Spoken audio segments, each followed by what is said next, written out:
Hello बच्चों, आज के टॉपिक में हम पढ़ेंगे AC circuit containing inductance only. यानी जब हम इंडक्टर लगाते हैं तो एसी सर्किट में क्या इफेक्ट पड़ेगा, वोल्टेज और करंट के बीच में क्या वेरिएशन होगा, फेज डिफरेंस क्या होगा, और फिर फेजर डायग्राम को एनालिसिस करेंगे।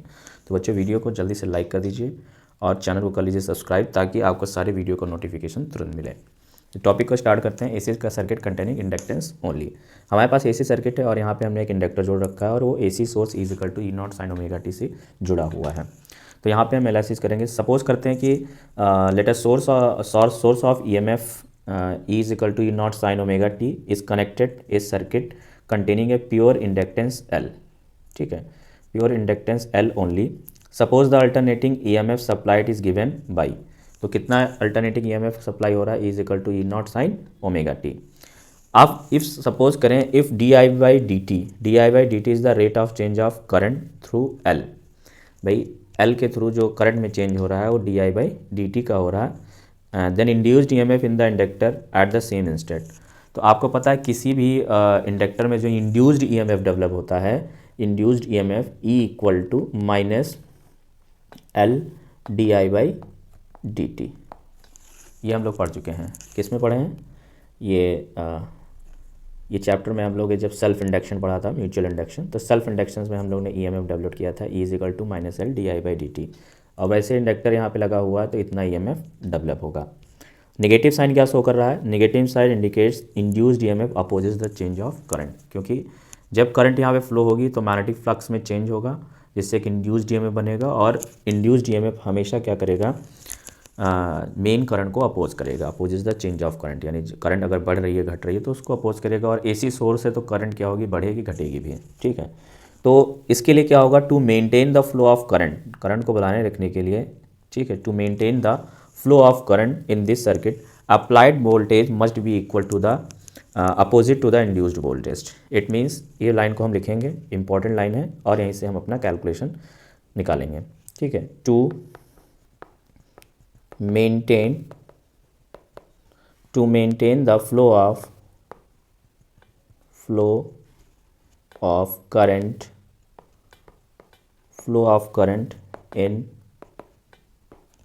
in this circuit applied voltage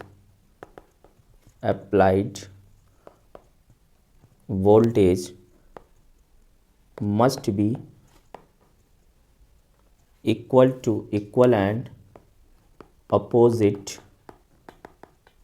and opposite to the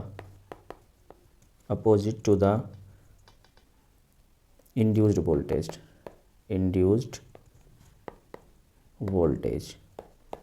It means E equal to minus of E, and E की वैल्यू हमें पता है minus L D I by D T. तो यहाँ पे मैं क्या लिख सकता हूँ? E equal to minus of minus L D I by D T. ये हमारे पास वैल्यू आएगी। तो यहाँ से अगर हम डी आई को कैलकुलेट करेंगे तो क्या होगा? डी आई इक्वल टू होगा, मैं डी आई इक्वल टू लिख सकता हूँ E naught upon L sine omega T D T. अब हम इसी टर्म को क्या करते हैं? इंटीग्रेट करते हैं by integrating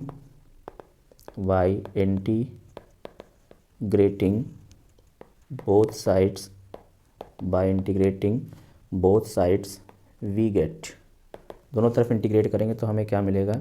integration of D I equal to E naught upon L integration of sine omega T D T. तो यहाँ से मैं लिख सकता हूँ I is equal to E naught upon L sine omega T का इंटीग्रेशन क्या होता है? Minus of cos omega T. Omega T को फिर से करेंगे तो अपॉन में ओमेगा जाएगा, ये वैल्यू हमारे पास आ जाएगी। तो इसको डायरेक्टली लिखा जा सकता है माइनस ई नॉट अपॉन का एल क्या, इसको ओमेगा एल लिख लो, और ये हो जाएगा कॉस ओमेगा टी। देन हमारे पास वैल्यू आ गई है आई इज इक्वल टू, इसी को मैं साइन के टर्म में लिखूँ क्योंकि हमारी इक्वेशन क्या है? E is equal to E naught sine omega T. तो हम आई की भी इक्वेशन किस में बनाएंगे? I is equal to I naught sine omega T के फॉर्म में। तो कॉस ओमेगा टी को मैं क्या ले सकता हूँ? Sine pi by two minus omega T. तो यहाँ पे माइनस का ई नॉट अपॉन का ओमेगा एल, और कॉस ओमेगा टी को साइन 90 माइनस थीटा, तो कॉस थीटा हो जाएगा। तो मैं यहाँ से कॉस ओमेगा टी को क्या लिख दूँ भाई, कॉस ओमेगा टी को लिख लूँ sine π/2 minus π/2 minus omega T, E naught upon omega L sine π/2 minus omega T. और अब ई माइनस को अंदर भेजेंगे तो हमारे पास आई इक्वल टू क्या आ जाएगा, ई नॉट अपॉन ओमेगा एल, ये हो गया साइन ओमेगा टी माइनस π/2। इस माइनस को हम ले ऐसा अंदर ले आके इसको सॉल्व कर लिया। तो हमारे पास ये जो वैल्यू आई है I is equal to E naught upon omega L sine omega T minus का π/2। इसको अगर कंपेयर करें I is equal to I naught sine omega T से, तो मेरे पास रिजल्ट क्या आने वाला है, the current I will be the maximum. अच्छा, यहाँ पे करंट अगर मैक्सिमम होगी तो कब मैक्सिमम होगी, जब sine omega T minus π/2 maximum होगा, और साइन ओमेगा टी माइनस π/2 की मैक्सिमम वैल्यू क्या होगी, 1 होगी। ठीक है, तो यहाँ से मैं लिखूँगा the current I will be maximum यानी आई नॉट व्हेन साइन, ये मैक्सिमम कब होगा, जब sine omega T minus π/2 equal to maximum means equal to 1। तो ये 1 होगा, तो उस केस में क्या होगा भाई, उस केस में साइन ओमेगा टी यानी ये वैल्यू हमारी 1 बन जाएगी, तो आई क्या बन जाएगा, मैक्सिमम बन जाएगा। इट मीन्स आई नॉट बन जाएगा, और ये वैल्यू हमारी आ जाएगी omega L, I naught is equal to E naught upon omega L. तो इक्वेशन क्या बनेगी, हेंस आई इक्वल टू क्या हो जाएगा, इसकी जगह तो हम क्या लिख सकते हैं, आई नॉट लिख सकते हैं, और देन हमारी वैल्यू होगी साइन ओमेगा टी माइनस π/2। ये हमारे पास फाइनली रिजल्ट आया है करंट की इक्वेशन का। यहाँ पे हमें क्या दिख क्या रहा है, जो अल्टरनेटिंग करंट है वो क्या है भाई, omega T minus π/2। Alternating current π/2 क्या कर रही है, पीछे चल रही है, क्योंकि हमारे पास वोल्टेज की इक्वेशन क्या थी, तो वोल्टेज की इक्वेशन हमारे पास थी E is equal to E naught sine omega T, और यहाँ ओमेगा टी माइनस π/2 है, यानी करंट क्या है, पीछे चल रही है π/2, यानी लैग्स है। अल्टरनेटिंग करंट आई जो है लैग्स बिहाइंड है अल्टरनेटिंग वोल्टेज।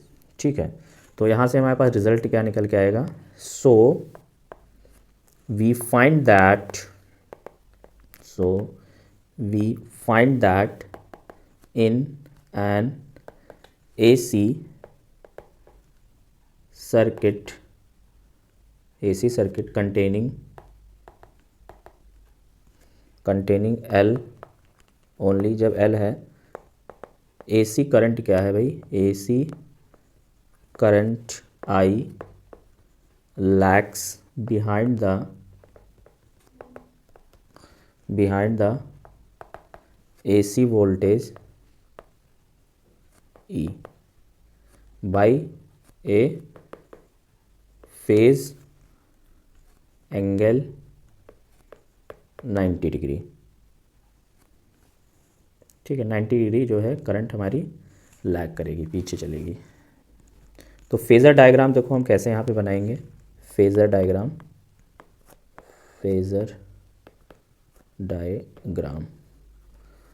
तो फेज़र डायग्राम को यहाँ पे हम बनाते हैं।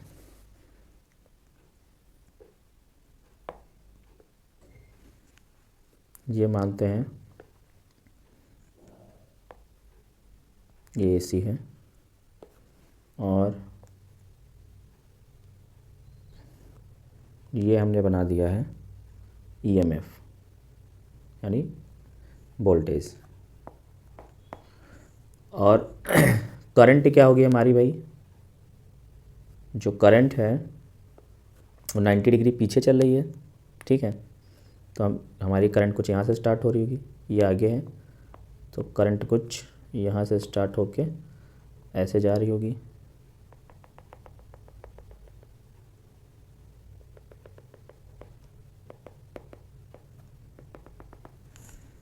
और ये वोल्टेज है, ये ई है, this is E and this is आई।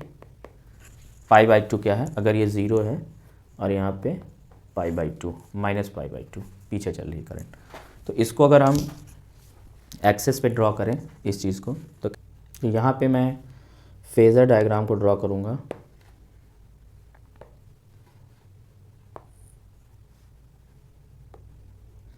तो ये हमारी है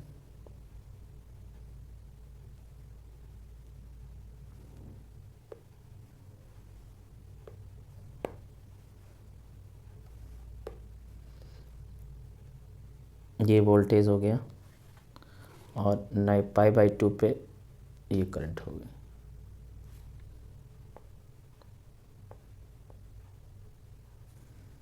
ठीक,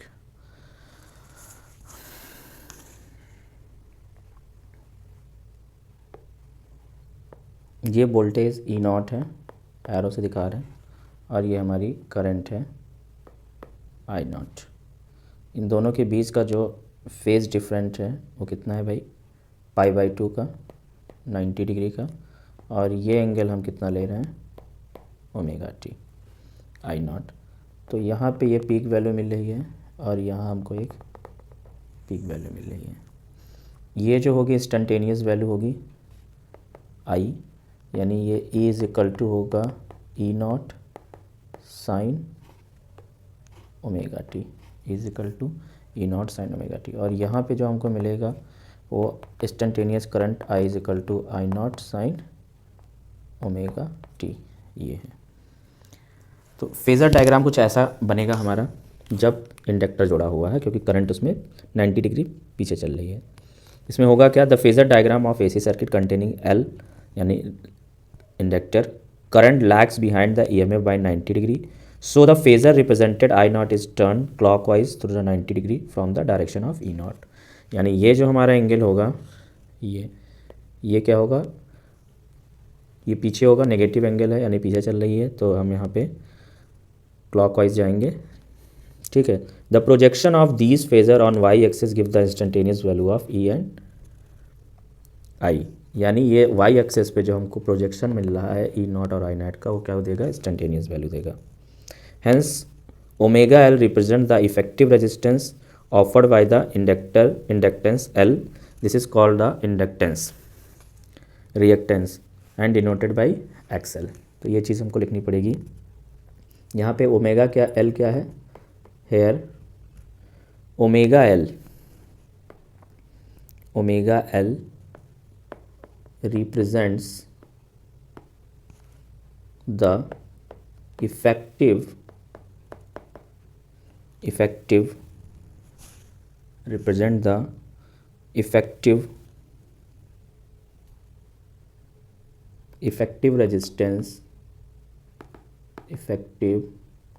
resistance L.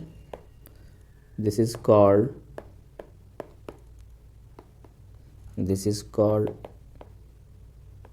inductance reactance denoted by XL। ठीक है, denoted by XL। तो XL इक्वल टू क्या हो जाएगा, XL equal to omega L, और ओमेगा की वैल्यू होती है 2πfL। तो यहाँ से XL is equal to 2πfL होता है। F क्या है, frequency of the supply AC। In DC circuit F equal to 0, frequency 0 होता है DC सर्किट में। इन DC सर्किट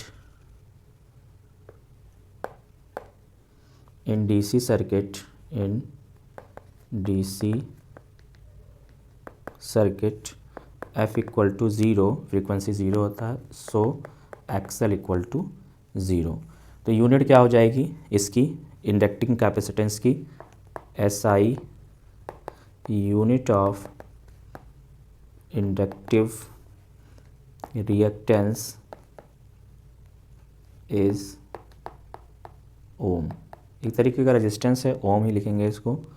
तो XL equal to omega L, और इसको हम क्या ले सकते हैं, ओमेगा L यानी फ्रीक्वेंसी तो इसकी या 2πf/L यूनिट क्या होगी, ओम। तो this is the representation of AC circuit containing inductance only.